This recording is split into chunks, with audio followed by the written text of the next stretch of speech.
Hello बच्चों, कैसे हो आप लोग। आई होप सब लोग मजे में होंगे यार। ठीक है, और घर पे होंगे, सुरक्षित होंगे। तो बच्चों, हम लोग ज्योमेट्रिकल ऑप्टिक्स पढ़ रहे हैं और लास्ट वीडियो में हम लोग ने स्फेरिकल मिरर में कुछ बेसिक बातें डिस्कस की थी। क्या डिस्कस किया था, मैं एक बार याद दिला देता हूं आपको। तो हम लोगों ने मिरर फॉर्मूले डिराइव कर लिए थे। मिरर से और बेसिक बातें, magnification, transverse magnification, longitudinal magnification, ये सब पढ़ लिया है। तो अब बच्चों, आज हम डिस्कस करने वाले हैं कुछ बेसिक बातें जो आप लोगों ने ऑलरेडी क्लास 10th या 9th में पढ़ रखी हैं। Image formation for the different positions of the object. ठीक है, ऑब्जेक्ट की डिफरेंट पोजीशन के लिए इमेज का नेचर क्या होता है, किस तरीके का इमेज बनता है, उसकी पोजीशन क्या होती है। ठीक है, और वैसे यार ये बातें याद भी रखनी होती है आप लोगों को। क्लास 10th में आपने पढ़ी हैं, लेकिन फिर भी एक बार हम लोग देख लेते हैं।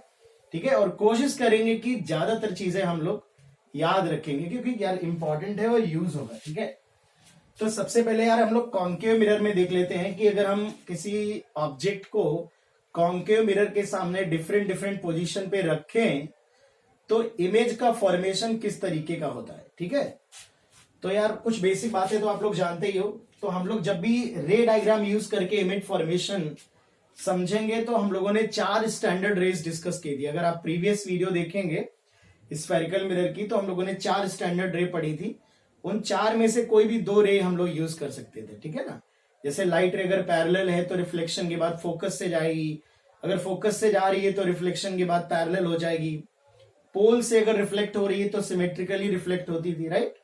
सेंटर ऑफ कर्वेचर से अगर पास हो रही है तो वो रिट्रेस करती थी, क्योंकि वो मिरर पे 90 डिग्री पे स्ट्राइक करती थी, है ना। It was a normal incidence. तो उन्हीं का इस्तेमाल करेंगे। तो सबसे पहले बच्चों हम लोग डिस्कस कर रहे हैं फर्स्ट केस कॉन्केव मिरर में कि अगर हम एक रियल ऑब्जेक्ट को, if a real object is between minus infinity and minus सी।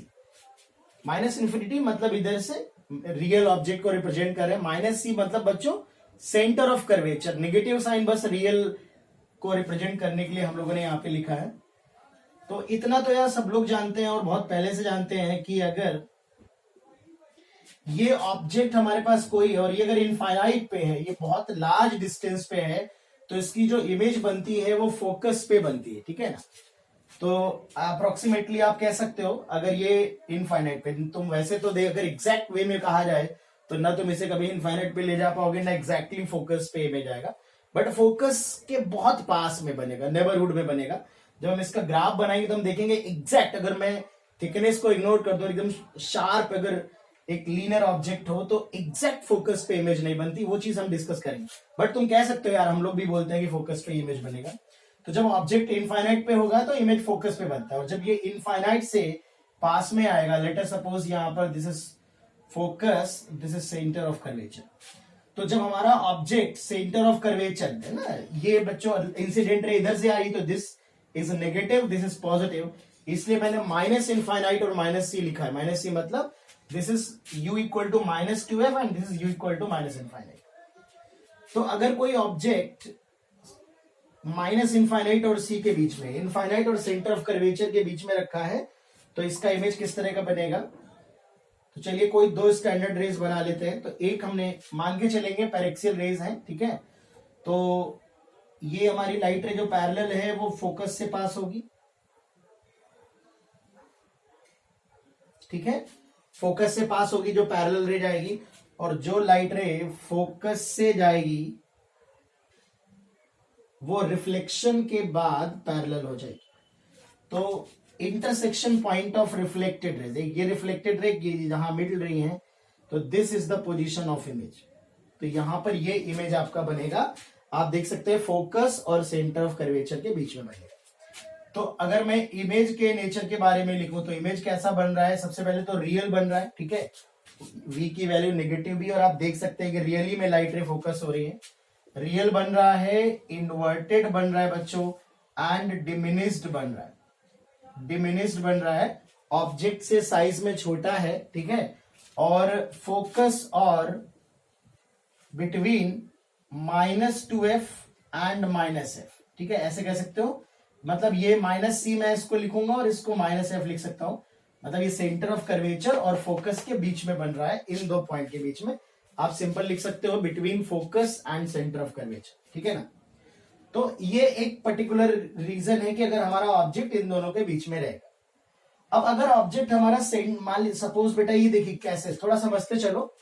ये जब ऑब्जेक्ट इनफाइनाइट पे था तो इमेज फोकस पे था। जैसे जैसे ये सेंटर ऑफ कर्वेचर की तरफ आएगा, ये फोकस से सेंटर ऑफ कर्वेचर की तरफ आएगा।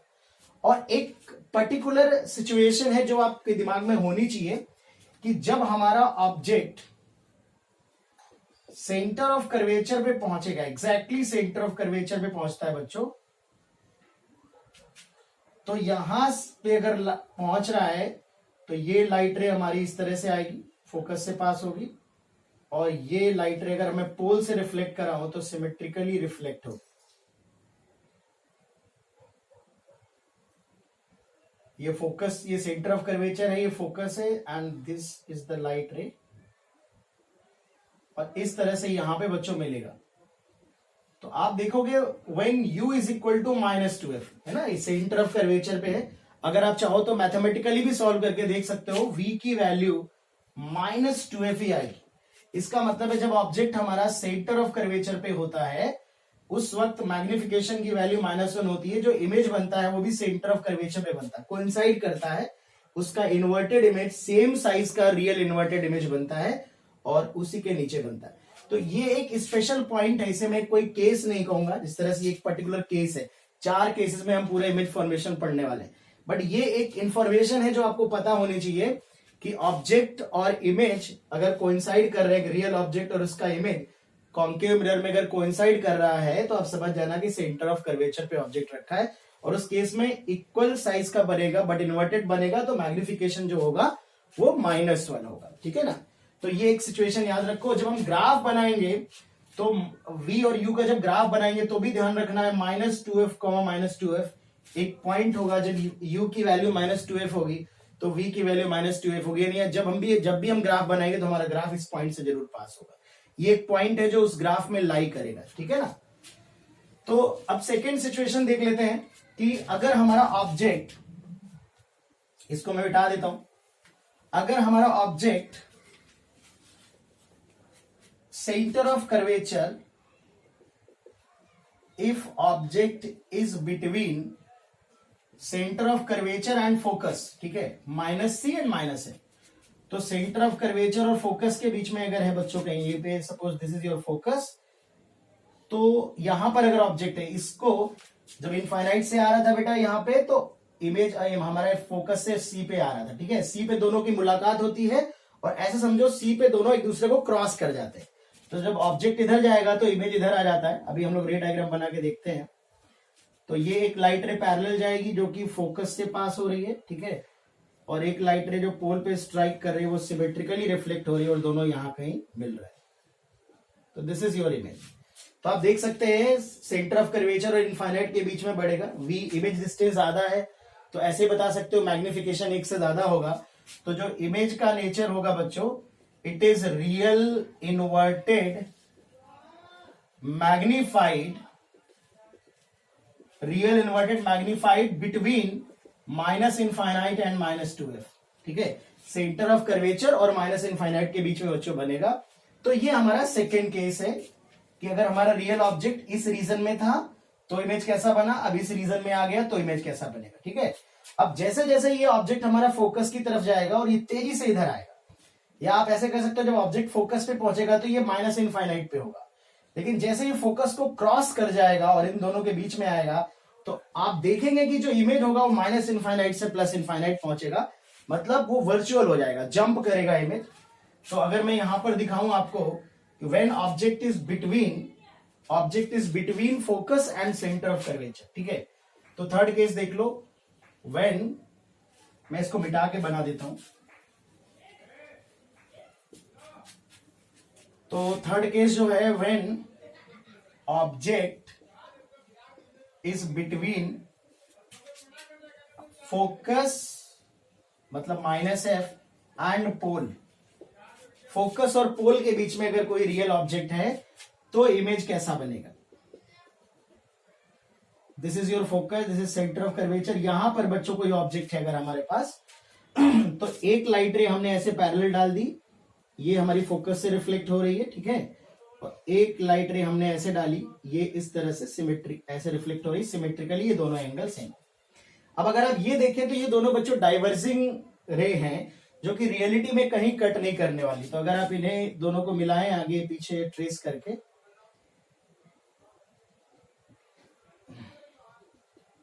तो यहां पे ये इमेज बनेगी।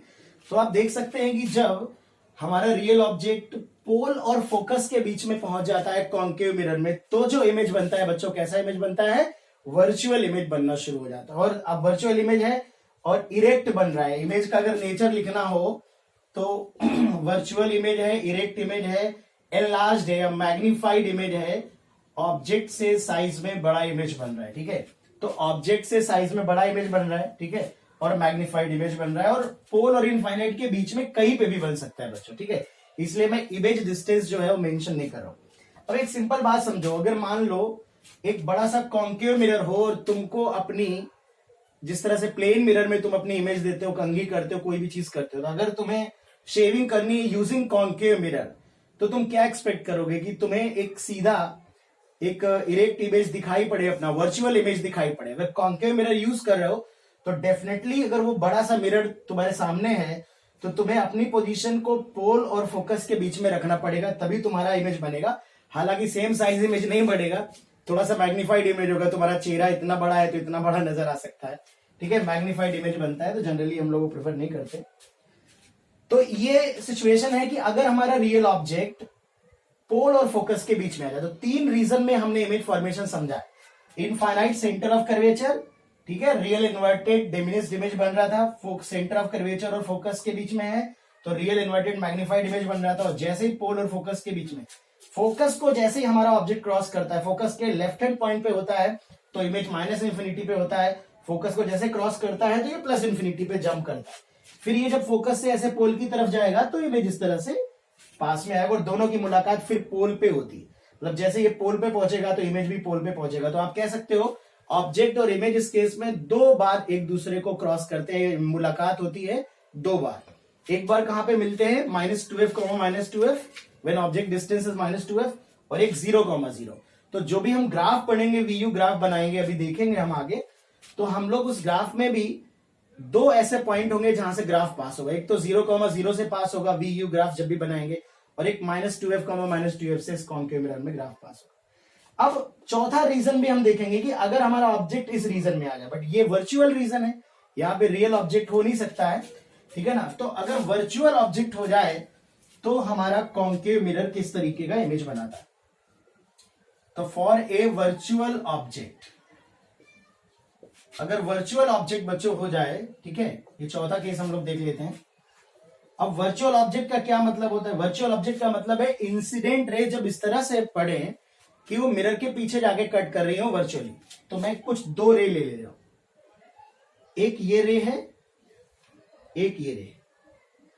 तो अगर मैं इसको आगे एक्सटेंड करूंगा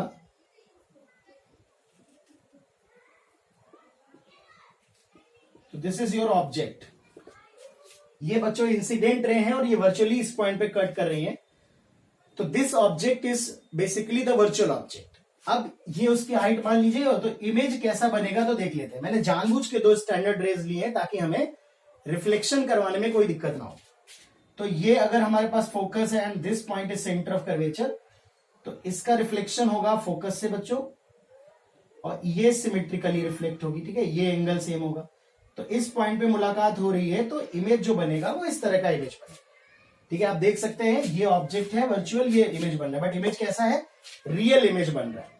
तो इमेज की अगर बात करें तो इमेज इस केस में बच्चों रियल इमेज बन रहा है, इरेक्ट इमेज बन रहा है, और डिमिनिश्ड इमेज बन रहा है।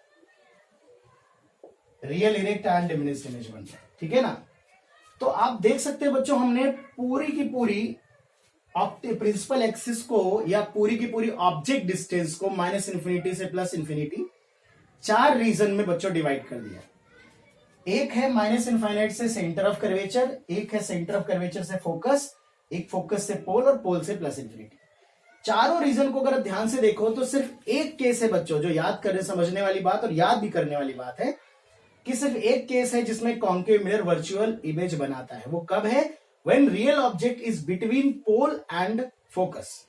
अदरवाइज हमारा जो कॉन्केव मिरर होता है ये हमेशा रियल इमेज बनाता है, ठीक है ना। वर्चुअल इमेज सिर्फ और सिर्फ एक केस में बनती है, when object is real and it is between pole and focus. ये बात याद रखने वाली, कुछ बातें और ध्यान रखना।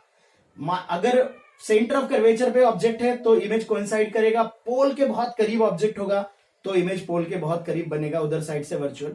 तो 0,0 और -2f, दो जगह पे हमारी जो इमेज डिस्टेंस होती है, ऑब्जेक्ट डिस्टेंस होती है, वो एक तरह से देखा जाए तो बराबर हो जाती है, ठीक है ना। अब इन्हीं चार रीजन को हम ग्राफिकली भी समझ सकते हैं। इनमें से बहुत कुछ आपको रटने की जरूरत नहीं है, लेकिन अगर कुछ चीजें याद रह जाए तो बहुत अच्छी बात है, ठीक है। और अगर याद नहीं हो रही हैं तब तो यार थोड़ा बहुत, अगर कोई पर्टिकुलर केस आपको बाई चांस याद नहीं आ रहा है तो एक कोई न्यूमेरिक एग्जांपल लेके चेक करके बता सकते हो। v और u की वैल्यू ले लो, जैसे आप सपोज इस रीजन में चेक करना है तो आप किसी भी मिरर की फोकल लेंथ 10 सेंटीमीटर ले लो और यहाँ पे 5 सेंटीमीटर पे ऑब्जेक्ट रख के चेक कर लो इमेज कैसा बनेगा। v पॉजिटिव आ रहा है कि v नेगेटिव आ रहा है, किस तरह का आ रहा है, ठीक है ना। तो ये सारी चीजें आप चेक कर सकते हो। और मैग्निफिकेशन से आप उसका मैग्निफिकेशन से पॉजिटिव नेगेटिव साइन देख के आप इरेक्ट इन्वर्टेड बता सकते हो, उसका मैग्नीट्यूड चेक करके आप बता सकते हो मैग्नीफाइड है या डिमनेस इमेज, ठीक है। तो ये तो कॉन्केव मिरर के लिए इमेज फॉर्मेशन है। हम ग्राफ एक साथ डिस्कस करेंगे, ठीक है। इसका जस्ट उल्टा होता है हमारा, आप ऐसे कह सकते हो जस्ट इनवर्स होता है कॉन्वेक्स मिरर में। कुछ चीजें उल्टा होती है, जैसे इसमें 4 रीजन में हमने इमेज फॉर्मेशन लिखा, मतलब 4 तरीके का इमेज मिल सकता है। इस रीजन में नेचर अलग होता है इमेज का, इस रीजन में नेचर अलग होता है, इस रीजन में नेचर अलग होता है और इस रीजन में, पूरे रीजन में नेचर एक ये रहेगा। तो 4 तरीके का इमेज बनता है। 3 रीजन जो है, 4 रीजन में से जो 3 रीजन है वो रियल ऑब्जेक्ट के लिए, मतलब रियल ऑब्जेक्ट की 3 डिफरेंट रीजन के लिए 3 अलग तरीके का इमेज आ सकता है। बट वर्चुअल ऑब्जेक्ट कहीं पर भी हो, इमेज यही बनेगा जो हमने लिखा हुआ है। सिमिलरली कॉन्वेक्स मिरर में क्या आता है, 4 रीजन उसमें भी होते हैं, बट रियल ऑब्जेक्ट में एक रीजन होता है और 3 रीजन होते हैं वर्चुअल ऑब्जेक्ट में। इसका यह मतलब है कि रियल ऑब्जेक्ट के लिए एक पर्टिकुलर तरीके का इमेज बनता है, वही हमको याद रखना है। बाहर चीज को हम रे डायग्राम से नहीं बनाएंगे, ठीक है। वर्चुअल ऑब्जेक्ट में डिफरेंट पोजीशन के लिए इमेज का नेचर डिफरेंट होता है। ग्राफ से वो बात हम अच्छे समझ लेंगे, और अगर कोई थ्योरेटिकल क्वेश्चन आता है तो ग्राफ के थ्रू आंसर भी कर सकते हैं। इसलिए मैं कॉन्वेक्स मिरर में हर एक रे डायग्राम नहीं बनाऊंगा, ठीक है। तो चलो कॉन्वेक्स मिरर के लिए देख लेते हैं, रियल ऑब्जेक्ट का कॉन्वेक्स मिरर इमेज कैसे बनाता है, वो ज्यादा इंपॉर्टेंट है। तो फॉर कॉन्वेक्स मिरर,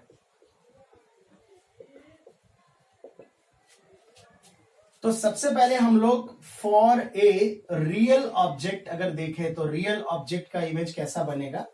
तो ये बच्चों मान लेते हैं सपोज एक कॉन्वेक्स मिरर है और कहीं पे भी हमारा एक रियल ऑब्जेक्ट रखा है, ठीक है, at any distance from the convex mirror.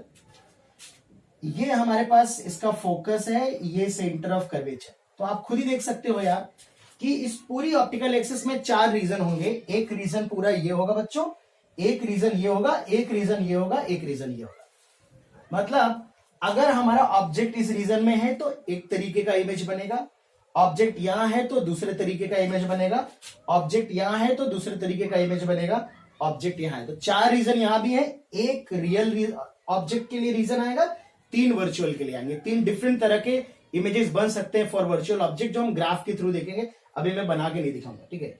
कुछ बातें और हैं, जैसे उसमें आप अगर कॉन्केव मिरर में हमने कहा कि सिर्फ एक केस में रियल इमेज वर्चुअल इमेज बनता है, सॉरी, बाकी रियल इमेज ही बनता है। कब वर्चुअल बनता है, जब रियल ऑब्जेक्ट हो और पोल और फोकस के बीच में हो। सिमिलरली ये हमेशा वर्चुअल इमेज बनाएगा, सिर्फ एक केस में रियल बनाएगा, बाकी 3 केसेस में वर्चुअल बनाएगा। उस एक केस में रियल कब बनाएगा, जब ऑब्जेक्ट वर्चुअल होगा, पोल और फोकस के बीच में होगा। थोड़ा सिमेट्रिकल है, बस उल्टा कर दो, ठीक है ना। उसमें एक केस में वर्चुअल बनता है, 3 रियल बनते हैं। इसमें 3 केसेस में वर्चुअल बनेगा, सिर्फ एक केस में रियल बनेगा। रियल कब बनता है, उसमें जब वर्चुअल ऑब्जेक्ट होता है, इसमें जब उसमें जब रियल ऑब्जेक्ट होता है तब वर्चुअल इमेज बनता है, इसमें जब वर्चुअल ऑब्जेक्ट होगा पोल और फोकस के बीच में तब रियल इमेज बनेगा। तो मैं सबसे पहले रियल ऑब्जेक्ट के लिए दिखा देता हूं। तो अगर ये लाइट रे डाल दी जाए तो ये पैरेलल लाइट रे फोकस से पास होगी, वर्चुअली ऐसे पास करा देते हैं, और जो पोल पे स्ट्राइक हो रही वो ऐसे आएगी, तो यहां पे कट करेगी। तो आप देख सकते हैं this is the virtual image.